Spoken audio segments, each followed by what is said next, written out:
시골교회에서 은퇴하신 아버지가 저희를 가족을 모으고 그랬습니다. 우리가 이제 교회를 옮겨야 되겠다. 동네 교회 말고 다른 교회를 찾아서 우리가 가자 그랬습니다. 근데 사실 나고 자란 교회에 그대로 다니면 얼마나 좋습니까? 어렸을 때부터 친구들도 있고 성도들도 다 알고 10년 이상 동안 그렇게 지냈던 그런 교회였는데 아버지가 은퇴를 하면서 교회를 옮기자고 그랬습니다. 그것이 그때는 참 이상했어요. 그런데 지금 생각해 보면 그것은 후임 목사에 대한 배려였고 아버지만의 철두철미한 잘 떠나는 그런 결단이었다라는 것을 나중에 알게 되었습니다. 잘 떠나는 거 쉽지 않잖아요. 그렇죠? 그런데 그렇게 떠나는 것이었다. 그래서 우리 가족은 걸어서 산을 넘어서 다른 동네에 있는 교회로 다녔습니다. 여러분, 제 나이 때에 학교를 다닐 때 산을 넘어 다니고 교회를 다닐 때 산을 넘어 다녔던 분들은 거의 없어요. 제가 이런 이야기를 하니까 저희 장인어른이 자네는 어떻게 나와 동일한 시대의 이야기를 하고 있나? 라고 말씀하실 때가 많습니다. 저는 그런 어린 시절을 보낸 것이 지금은 저에게는 엄청난 축복이에요. 그때는 너무 싫었지만. 그래서 몇 년 동안 다른 동네의 교회를 다니다가 어려움이 생겼어요. 그 먼 거리를 계속 다녀야 되니까.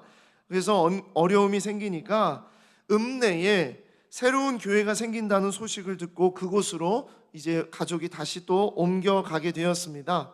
그리고 온 가족이 그 교회에서 신앙생활을 잘 하다가 지난번에 말씀드렸던 교회가 두 쪽으로 쪼개지는 일을 겪었던 교회가 바로 그 교회였어요. 깊은 상처를 안고 이제 우리는 이 동네 주변에 있는 교회로 가면 안 되겠다라는 마음을 가지고 대전에 있는 큰 교회로 가서 신앙생활을 하자 그랬습니다. 논산에서 대전까지 이제 교회를 옮기는 그런 시간을 갖게 되었어요. 시골에서 버스를 타는 데까지만 1시간을 걸어서 나왔고요. 그리고 버스를 타고 1시간을 가야 대전을 갈 수가 있었습니다. 그래서 어느 교회를 갈까 하다가 대전에서 가장 큰 교회로 가자. 그래야 우리를 알지 못하고 우리도 그냥 조용히 신앙생활할 수 있지 않겠는가라는 마음으로 대전에서 가장 큰 교회, 당시에 역사와 전통을 잘 하는 그냥 말만 해도 딱 알 수 있는 대전 땡땡 교회에 갔습니다. 어느 교회인지는 말씀 안 드리고 땡땡 교회를 갔어요. 저는 바로 그 교회에서 신앙의 뿌리가 제대로 내려졌고 믿음의 선 후배들을 만나서 정말 믿음이란 무엇인가, 말씀이란 무엇인가 이런 것을 제대로 훈련받고 배웠던 교회였습니다. 여러분, 집이 멀잖아요. 그럼 예배 시간에 지각을 안 합니다. 예배 시간에 지각을 할 때에는요 거의 가까운 사람들이 지각을 해요. 제가 그런 경험을 많이 했어요. 집이 멀면 지각을 안 합니다. 집이 가깝기 때문에 지각을 하는 거예요. 제 시골집에서는 최소 2시간 전에 나와서 가야만 예배에 도착을 할 수 있으니까요 3시간 전에는 다 준비를 합니다. 근데 저는 교회 가는 게 너무 좋았습니다. 얼마나 좋았냐면 그 교회에 가는 그 예배 시간이 너무나 사모가 되고 기다려지니까요 토요일 밤에는 일찍 잘 수밖에 없었어요. 토요일 밤에 꼭 뭘 하고 자야 되냐면 빰빰빰빰 빰빰빰빰 주말에 명화를 봐야 되거든요. 그런데 주말에 명화를 안 보고 자는 거예요. 왜? 그 친구들이 좋고 공동체가 좋고 교회가 좋으니까요. 여러분, 좋은 교회 만나고 정말 예배가 사모하는 교회 만나는 거 정말 그건 축복입니다. 2시간이요? 3시간이요?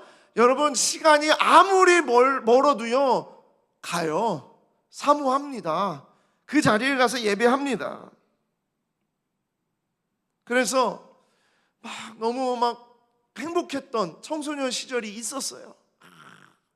그 막 예배하는 거에 대한 기대가 있었고, 그래서 시골길을 막 달리면서 들판을 막 달리면서 자전거를 타고 달리면서 막 찬양을 하면서 그렇게 다녔던 시절이 있었습니다. 그리고 제가 중학생 시절에 예수님을 인격적으로 만났기 때문에 고등학교 1학년 때는요, 제 성격도 밝고 얼굴도 밝아지고요, 인사도 얼마나 잘하는지, 그래가지고 고등부 안에 소문이 막 났습니다. 고등학생만 100명이 넘었어요.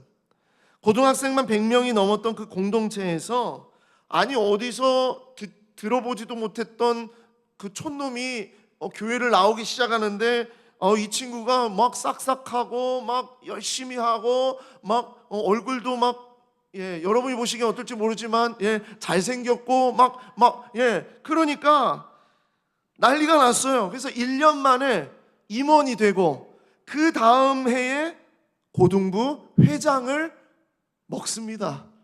고등부 회장에 등극하게 되는 거예요. 이건요, 말이 안 되는 일이에요. 왜냐? 그 전통과 역사가 있는 교회에 키즈들이 있어요. 거기서부터 자랐던 친구들이 있다고요. 이 교회에서 오랫동안 어렸을 때부터 주일학교 때부터 탄탄하게 자라온 친구들이 있는데, 사실 그 친구들이 얼마나 그 영향력이 있고 얼마나 그런 더 인정받고 그렇겠습니까? 어느 장로 아들이더라, 어느 권사 아들이더라, 누구 딸이더라, 뭐 이런 얘기들이 얼마나 있었겠어요. 그런데 어디 시골에서 이름도 들어보지 못한 동네 촌구석에서 와가지고 1년 만에 임원이 되고 그 다음에 회장이 되니까 이게 완전 뒤집어질 일이죠. 그런 친구들에게는 충격이 이만저만 아니었다. 그랬습니다. 시골 촌놈이, 가진 것도 없고 자랑할 것 하나 없는 놈이 대전에서 가장 큰 교회의 고등부 회장이 되니까요, 삶의 질이 달라지더라고요. 고등부 회장이 뭐 그렇게 중요하냐? 요즘은 뭐 별로 그렇게 의미가 없을 수 있겠지만요, 그때는 교회마다 임원단, 회장단이 셌어요. 강했어요. 특별히 그때는 문학제라는 게 있었잖아요. 문학의 밤, 문학제. 이런 것을 다 주관해서 한번 하게 되면은요, 주변에 다른 교회 청소년들이 막 몰려다녔어요. 그러면 회장이 학생들 다 앞에서, 잘 오셨습니다. 저는 회장 장용환입니다. 오늘 하나님께서 오늘 여러분들에게 큰 은혜를 주실 줄 믿습니다 하면서 막 그때부터 막 턱시도 입고 막 그러면서 그런 시간을 가졌어요. 막 다른 교회 그 고등부 뭐 청소년부 아이들과 모임도 갖고 회의도 하고, 그러면서 막 다른 교회 회장단들을 다 불러가지고, 이번에 문학제 때에는 이 교회는 A 교회는 여기 앉습니다, B 교회는 여기 앉습니다, C 교회는 여기 앉습니다, 순서는 이렇습니다, 중간에 여러분 특송합니다, 뭐합니다, 이런 거 다 짤 수 있는 권한이 저한테 있는 거예요. 그러니까 얼마나 뿌듯하고 그랬겠습니까? 정말 괜찮은 자리죠. 심지어 주변 학교에 남고 여고 아이들이요, 문학제를 하거나 교회에서 무슨 행사를 하게 되면, 그때는 그랬습니다, 교복 입고 교회 다 와가지고 같이 함께 참여하고 같이 막 그랬어요. 그래서 학교 축제가 부럽지 않을 정도로 교회의 문학제는 그렇게 대단했습니다. 그런데다가 고등부 회장이 되니까 앞에서 진두지휘하고 얼마나 막 동생들 후배들 막 집합시키고 막 이런 거 하니까 얼마나 대단했겠습니까?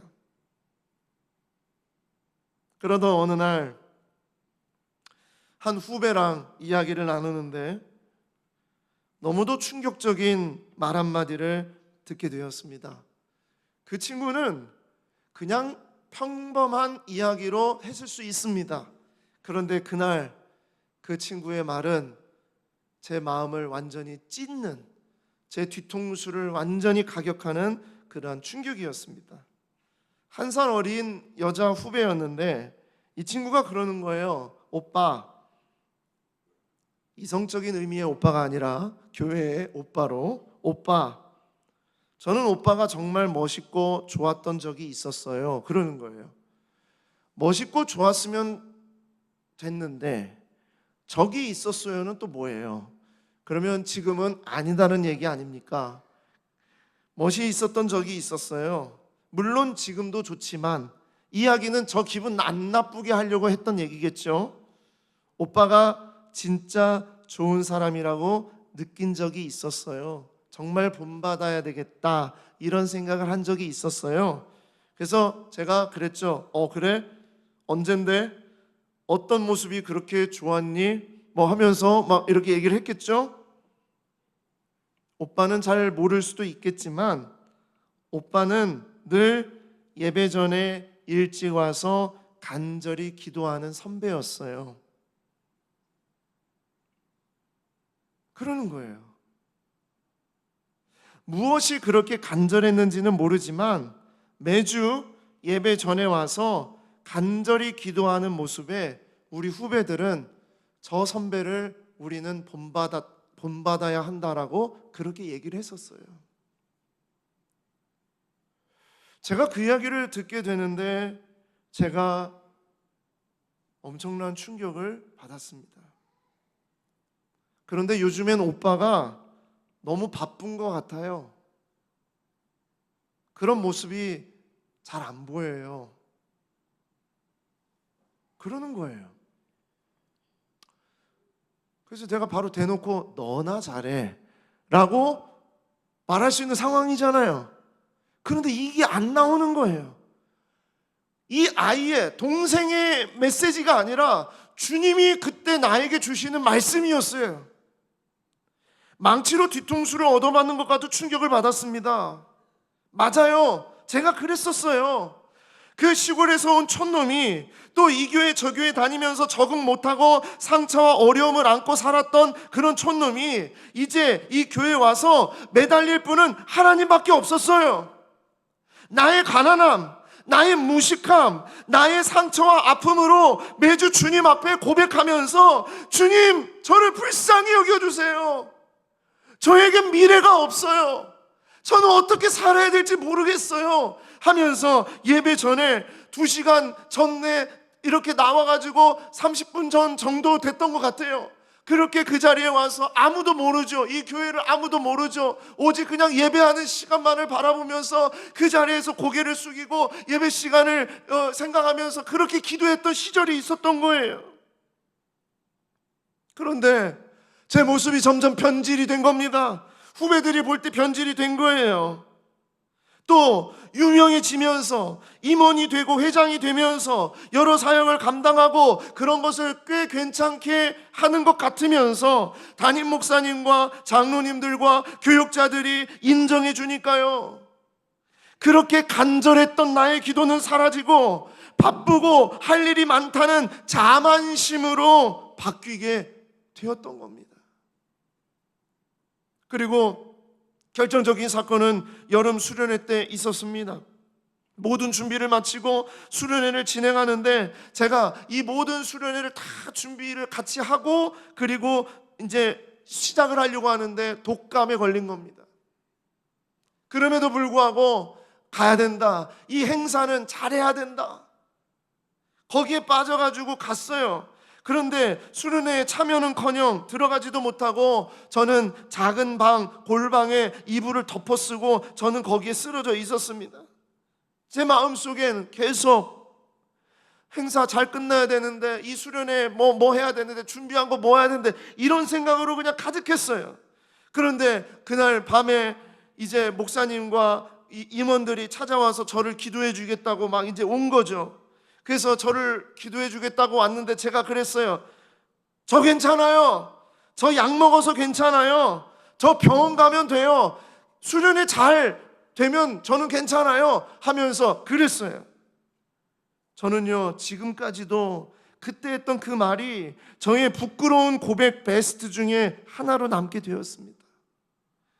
아프면 당연히 약 먹고 그리고 몸이 불편하면 병원 가는 게 맞죠? 그게 무슨 문제입니까?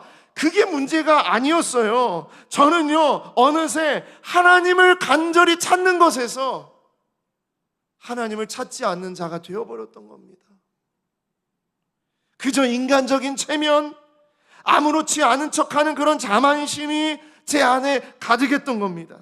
하나님을 찾고 하나님의 은혜를 구해야 할 자리에서 나의 체면과 자만심과 이 행사만 잘하면 된다 하는 그런 생각으로 가득하게 있었던 거예요.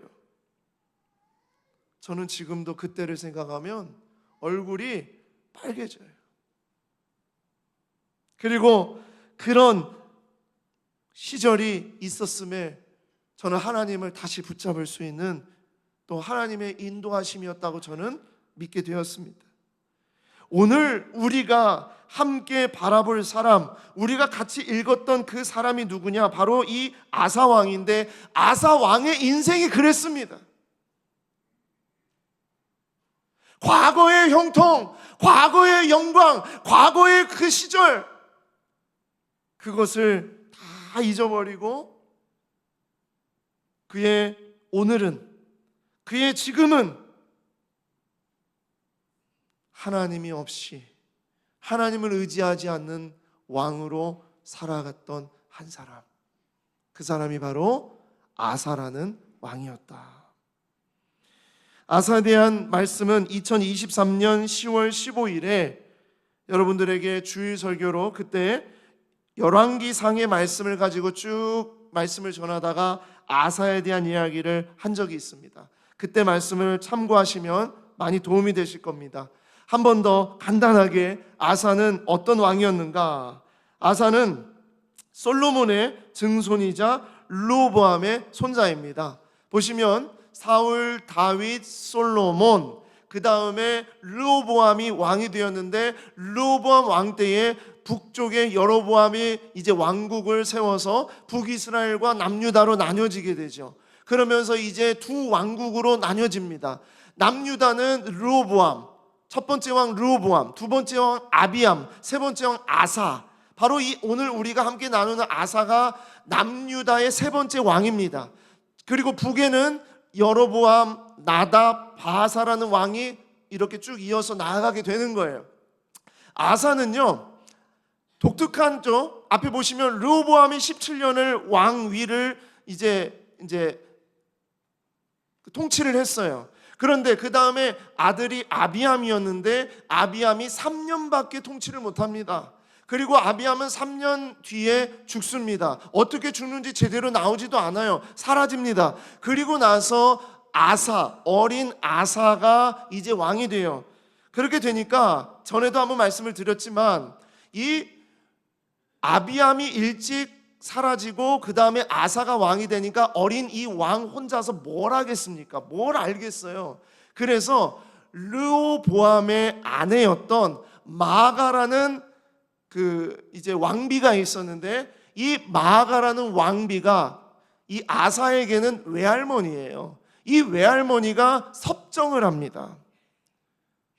아들은 일찍 죽고, 그리고 그 다음에 손자가 이제 왕이 됐으니 이 마아가라는 이 이제 왕비는 자기가 섭정을 하면서 이제 왕의 자리가 어떤 자리인지를 잘 가르쳐 줘야 되겠다라는 그런 이제 통치를 하게 되는 거예요.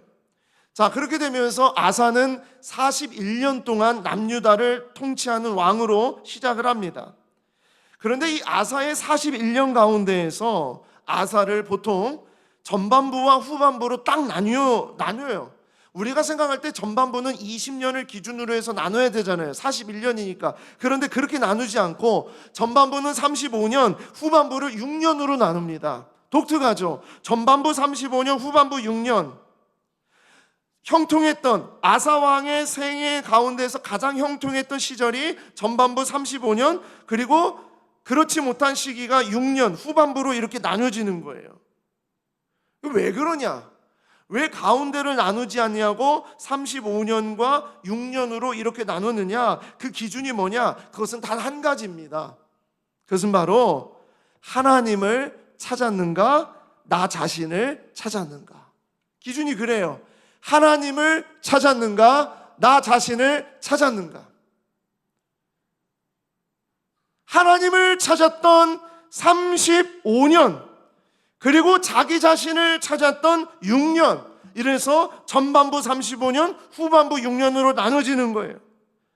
하나님을 의지했던 전반부와 그렇지 않았던 후반부, 여호와를 찾았던 전반부와 그렇지 않았던 후반부, 여호와의 말씀을 붙잡았던 전반부와 그렇지 않았던 후반부, 하나님께 간절히 매달렸던 전반부와 나의 자만심을 매달렸던 후반부, 이렇게 아사는 전반부 35년, 후반부 6년으로 딱 나눠집니다.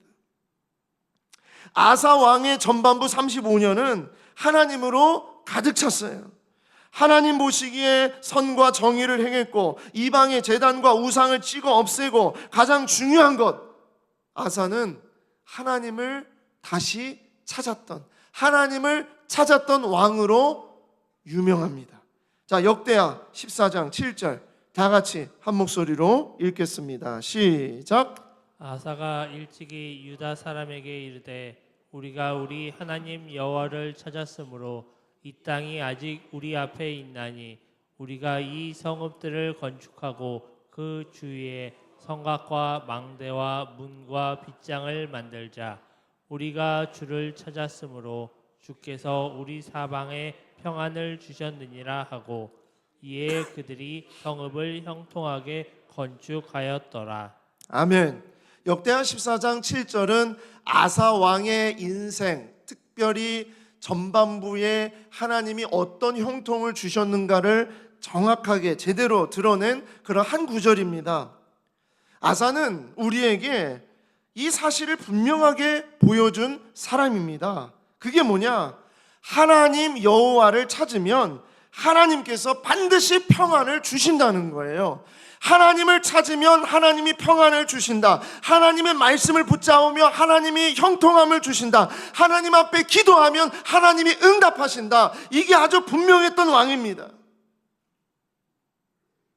세상의 형통은 내가 원하는 대로 잘 되는 것을 형통이라고 말하지만 성경은 하나님께서 주시는 평안, 하나님이 평안을 주신다. 그러면 그게 형통인 거예요. 아사가 그런 것을 우리에게 분명하게 보여주고 있어요. 아사는 하나님의 형통이 무엇인지를 제대로 우리에게 보여줬던 왕입니다. 역대하 14장 7절 다시 보시겠습니다. 아사가 일찍이 유다 사람에게 이르되 우리가 우리 하나님 여호와를 찾았으므로, 아사는 여호와를 찾는 것을 가장 중요하게 여겼어요. 남한국과 북이스라엘 가운데에서, 남유다와 북이스라엘 가운데에서 여호와를 찾았다라고 말했던 이 분열 왕국 속에서 첫 번째 왕이 바로 아사 왕이에요. 후반에 보십시오. 우리가 주를 찾았으므로 주께서 우리 사방에 평안을 주셨느니라.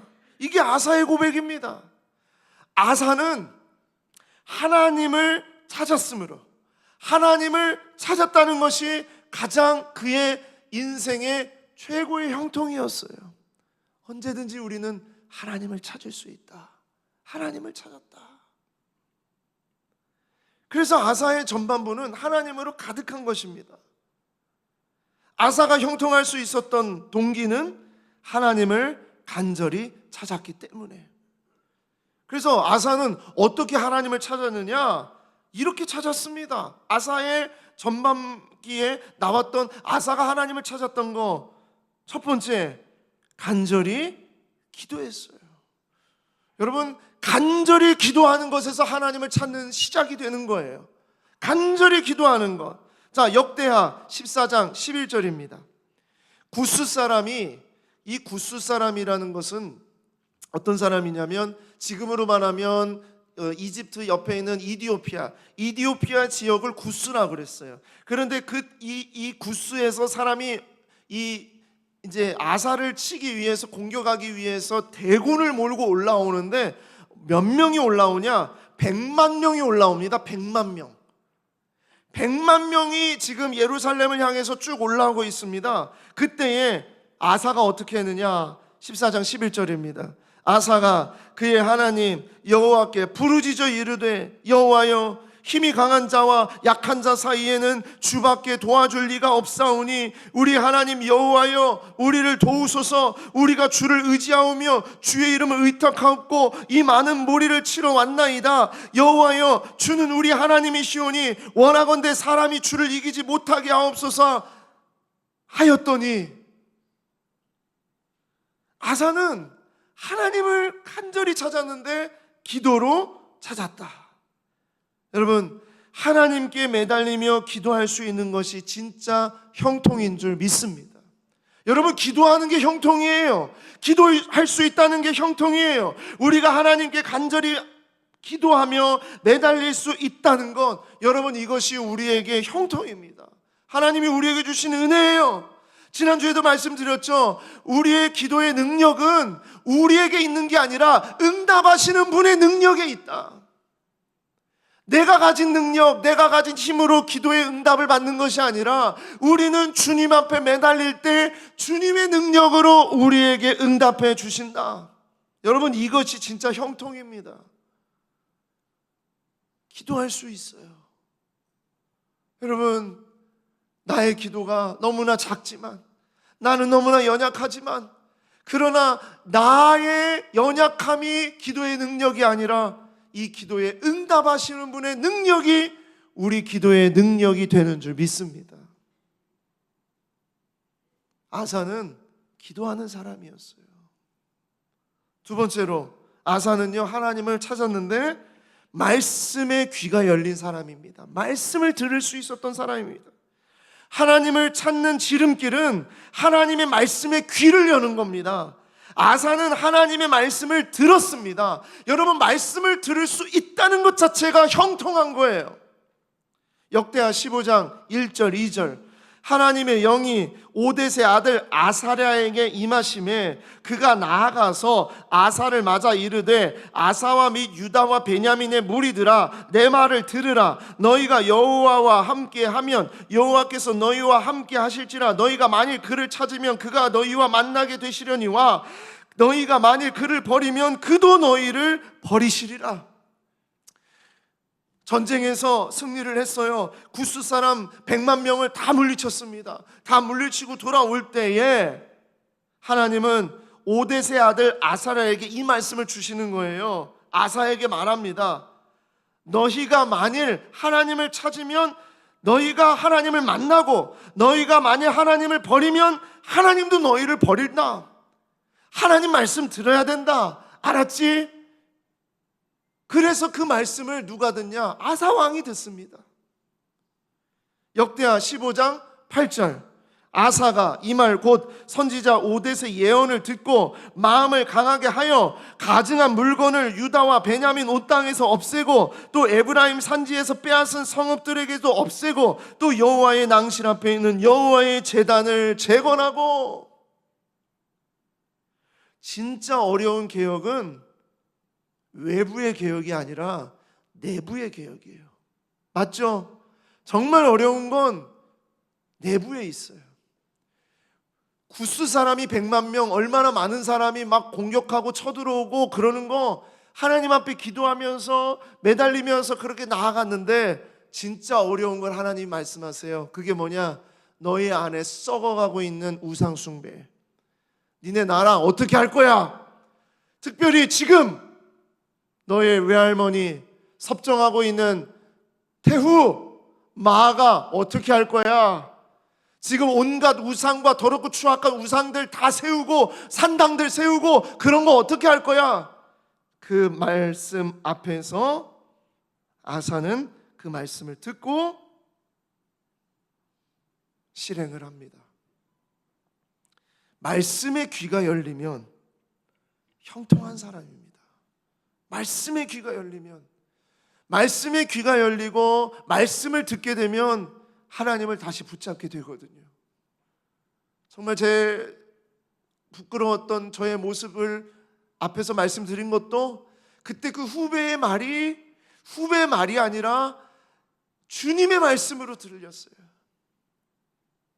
너가 이렇게 하나님께 간절했고, 너가 그렇게 예배를 사모했고, 그렇게 아무것도 없는 그 가운데에서 하나님의 은혜를 구하면서 예배를 사모하면서 2시간, 3시간이 걸리는 그 예배하러 그렇게 나왔는데, 지금 너의 모습은 자만심으로 가득하고 있지 않느냐? 하나님의 말씀이 들리면 그러면 움직일 수 있어요. 세 번째, 말씀을 들으니까 어떻게 해요? 말씀대로 순종합니다. 말씀대로. 말씀을 듣는 게 형통인데 말씀이 들려서 왜 형통이냐? 말씀대로 실천하기 때문이에요. 역대하 15장 16, 17절입니다. 아사 왕의 어머니 마아가가 아세라의 가증한 목상을 만들었으므로, 여기 왕의 어머니라는 것은 모친이라는 뜻이 아니라 이 태후를 대표해서 말하는 게 어머니다, 그렇게 말합니다. 그래서 아세라의 가증한 목상을 만들었으므로 아사가 그의 태후의 자리를 폐하고 그의 우상을 찢고 바 기드론 시냇가에서 불살랐으니 산당은 이스라엘 중에서 제하지 아니하였으나 아사의 마음이 일평생 온전하였더라. 말씀을 들으면 순종합니다. 말씀을 들으면 실천합니다. 그래서 말씀을 듣는 게 형통이에요. 그리고 그 말씀을 순종하는 게 형통이에요. 사무엘이 그랬어요. 사무엘상 15장 22절. 사무엘이 이르되 여호와께서 번제와 다른 제사를 그의 목소리를 청종하는 것을 좋아하심같이 좋아하시겠나이까? 순종이 제사보다 낫고 듣는 것이 순양의 기름보다 낫지 않습니까? 지금 사울을 향해서 말하고 있는 겁니다. 지금 자기 마음대로, 자기 욕심대로, 자기 힘대로 하나님을 막 자기가 막 끌고 다니려고 하는 그런 모습 속에서 말하는 거예요. 여러분, 번제와 다른 제사, 아무리 좋은 것, 아무리 화려한 것, 아무리 웅장한 것, 아무리 많은 것, 주님 앞에 그렇게 제사를 갖다가 드린다 하더라도 목소리를 청종하는 것을 좋아하심같이 좋아하겠느냐? 순종이 제사보다 낫고 듣는 것이 순양의 기름보다 낫는데, 아무리 화려한 제사, 아무리 기름을 많이 가져오고 좋은 거 물질 아무리 많이 가져와도 내 마음에 순종이 없다면 하나님은 그 제사 받지 않습니다.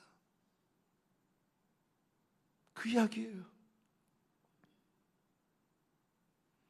할머니 태우의 자리를 폐하고 그의 우상을 찍어서 불살라버리는 것 자체가 보통 어려운 일이 아니었을 거예요. 전에 말씀 속에 말씀을 드렸어요. 진짜 어려운 것은 내부에 있는 것을 개혁하는 것이다. 그것도 가족, 그것도 오랫동안 뿌리 내리고 있었던 전통과 역사 속에서 뿌리고 내리고 있었던 그 썩어가고 있는 것, 그거 도려내는 것, 그거 정말 어려운 겁니다.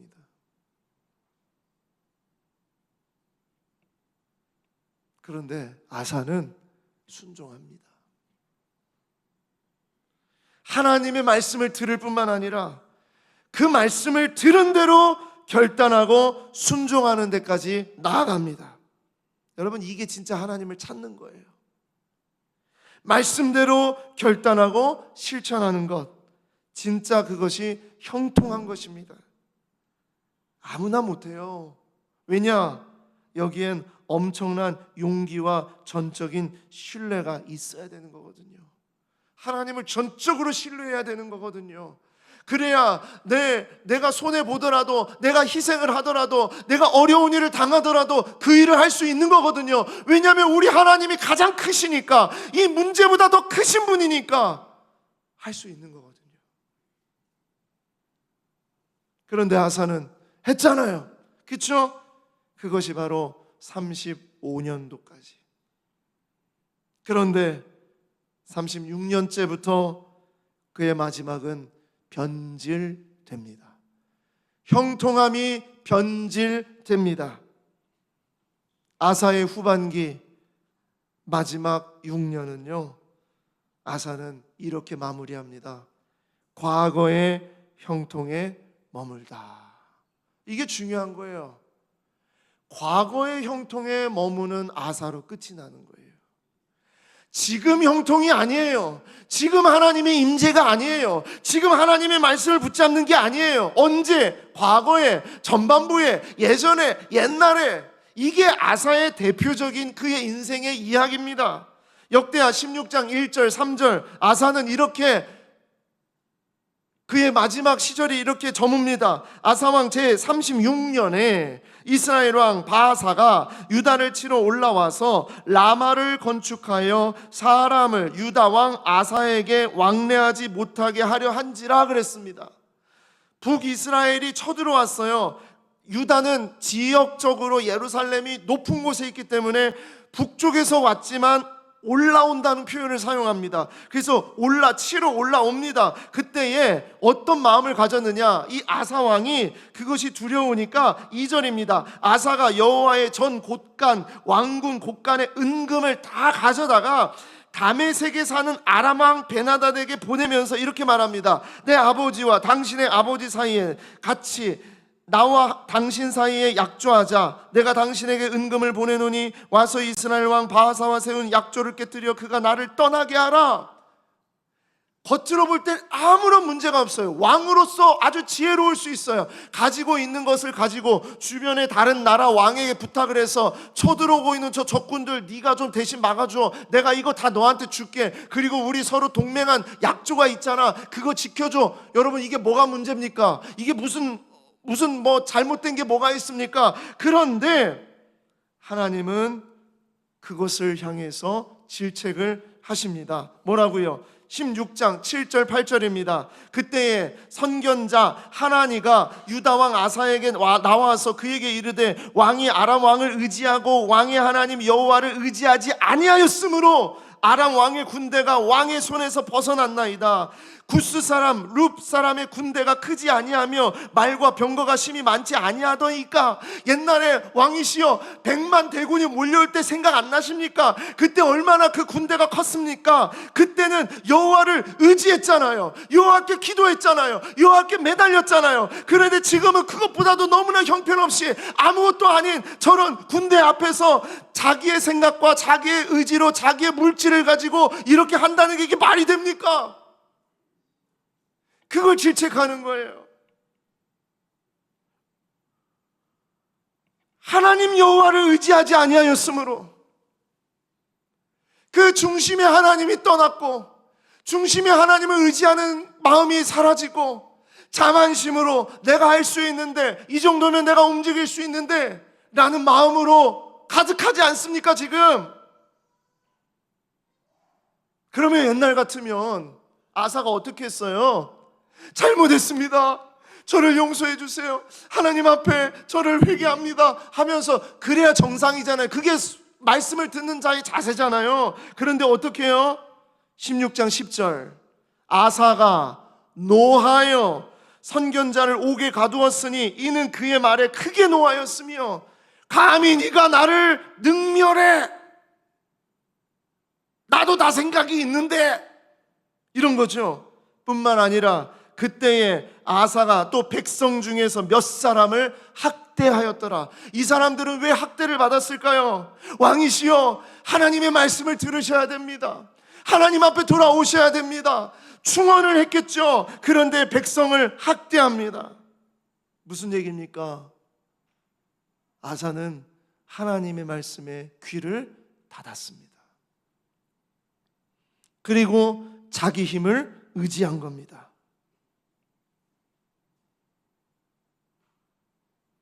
아사의 끝은 결국 여호와께 구하지 아니하고 사람을 의지하는 모습으로 막을 내립니다. 12절 13절 역대하 16장 12절 13절 아사가 왕이 된 지 39년에 그의 발이 병들어 매우 위독하였으나 병이 있을 때에 그가 여호와께 구하지 아니하고 의원들에게 구하였더라. 저는 이 말씀을 읽는데 저의 옛날에 그 모습이 생각이 나서 오늘 앞에서 여러분들에게 그 이야기를 드렸던 거예요. 아사는 결국 하나님을 구하지 아니하고 사람을 의지하는 왕으로 막을 내립니다. 아사는 하나님의 말씀을 듣지 않는 왕으로 끝나버립니다. 무슨 얘기냐? 아사의 형통했던 시기, 아사의 생애의 가장 형통한 시기가 언제입니까? 오늘이 아니라 옛날이었다는 얘기예요. 옛날에 아사가 가장 형통한 시기가 하나님을 온전히 찾고 붙잡을 때가 아니었겠습니까? 그러나 아사의 마지막 시기는 뭐예요? 자신과 사람을 의지하는 모습으로 막을 내리는 거예요. 아사의 가장 형통했던 시기는 과거여라는 거예요. 과거, 옛날에, 내가 옛날에. 여러분, 이게 진짜 불행입니다. 이게 불행이에요. 사랑하는 여러분, 내 생애 가장 형통한 시기는 언제입니까? 여러분 직접 한번 여러분 스스로 대답을 해보십시오. 여러분 생애의 가장 형통한 시기는 언제입니까? 하나님을 찾고 하나님의 말씀대로 살아가고자 최선을 다하는 시기가 형통한 시기인 줄 믿습니다. 그래서 그 시기는 바로 지금 이 순간이기를 간절히 소망합니다. 늘 과거, 옛날에 내가 얼마나 내 가슴이 뜨거웠고 내가 신앙이 얼마나 좋았고 옛날에 내가 하나님 앞에 매달렸고 옛날에 내가 말씀 듣고 뭐 아세라 상이든 뭐 상이든 다 찍어 없애고 옛날에 내가 얼마나 이런 부흥을 경험하고 옛날에 이런 지난 과거의 영광, 경험, 그때가 좋았는데 하는 인생이 되지 않기를 소망합니다. 지금 내가 살아가는 이 순간이 가장 형통한 시기요, 가장 행복한 때임을 고백하기를 원합니다. 바로 오늘도 하나님을 간절히 찾을 수 있다는 것을 절대 잊지 마십시오. 하나님의 말씀에 내 귀를 여는 오늘이 되기를 소망합니다. 그리고 말씀을 들었다면 그 말씀대로 내 안에서부터 순종하고 시작하는 오늘이 되시기 바랍니다. 그래서 언제든지 내 생애에 가장 형통한 시기는 옛날 옛적이 아니라 바로 오늘이다. 오늘이 나에게 가장 형통한 시기다. 그렇게 말할 수 있는 여러분과 제가 되기를 소망합니다. 추석입니다. 가족들 다 같이 모이죠. 모이면 뭐 얘기해요? 옛날에 이야기합니다. 옛날에 이랬지, 옛날에 저랬지. 추억 얘기 너무 필요합니다. 우리의 뿌리 얘기 필요합니다. 그리고 우리의 역사, 우리 가정의 어려웠던 시절 어떻게 이겨냈는지 자손들 들어야 합니다. 그런 거 너무너무 중요합니다. 그러나 가족들이 모여서 과거의 영광만을 나누는 시간으로 그렇게 보내버리지 마시기를 바랍니다.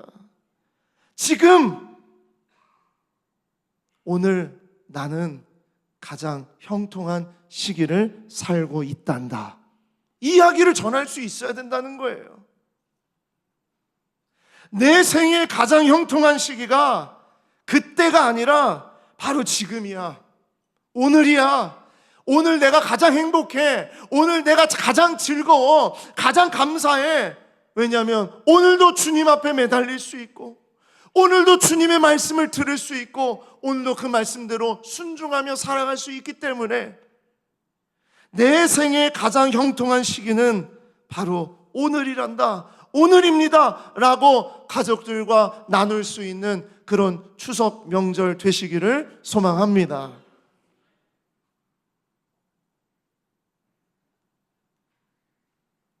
자손들에게, 우리 가족들에게 왜 너는 아직도 그러니? 왜 너는 그 모양이니? 하지 마시고 오늘이 가장 형통한 시절이란다. 오늘 너가 가장 행복한 시절이란다. 오늘 너가 축복받은 시절이란다. 그렇게 얘기하면서 용돈을 주실 수 있는 그러한 추석 명절 되시기를 소망합니다. 기도하겠습니다.